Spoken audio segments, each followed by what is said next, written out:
एहसास करा दो, वह बगावत कर देगा। तो इसके लिए हमें इतिहास को जानना बहुत ज़रूरी है। इसलिए मैं आपको इतिहास के कुछ गौरवशाली पहलुओं को बताना चाहूँगी जो कि आपसे छुपाया गया। चीन, जापान और कोरिया की भाषा में आज भी भारत को स्वर्ग कहा जाता है। मैं बुद्ध के समय की या सम्राट अशोक के समय की बात नहीं कर रही हूँ, मैं इस वक्त बात कर रही हूँ। आज भी चीन, जापान और कोरिया की भाषा में भारत को स्वर्ग कहा जाता है और हम भारत के मूर्ख लोग आसमान में स्वर्ग खोजते हैं।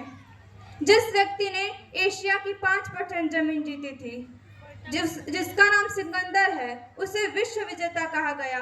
वर्ल्ड हिस्ट्री में उसने केवल एशिया की 5% ही जमीन जीती थी। तो सोचिए, भगवान बुद्ध ने तो पूरी एशिया को ही जीत लिया था, पूरी एशिया ही नहीं पूरी दुनिया को जीत लिया था।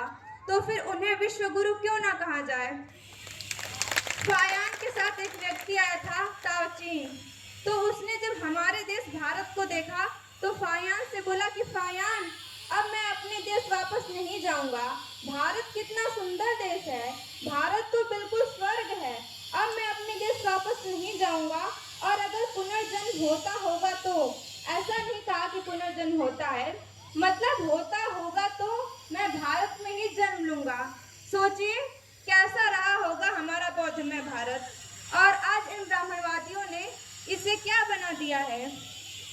भूटान की रानी आई थी भारत, जब वो वापस गई तो वहाँ से स्टेटमेंट आया कि हम भारत के शुक्रगुजार हैं। सोचिए क्या दिया हमने उनको, हमें खुद नहीं पता कि हमने दुनिया को क्या दिया। अरब के देशों में 1, 2, 3 गिनती आज से 1800 साल पहले गई, तब जाके वहाँ पे औद्योगिक क्रांति हुई। और ये गिनती देने वाले कौन थे? बुद्धिस्ट थे। इतना बड़ा बुद्ध का सिद्धांत है। अगर भारत विश्व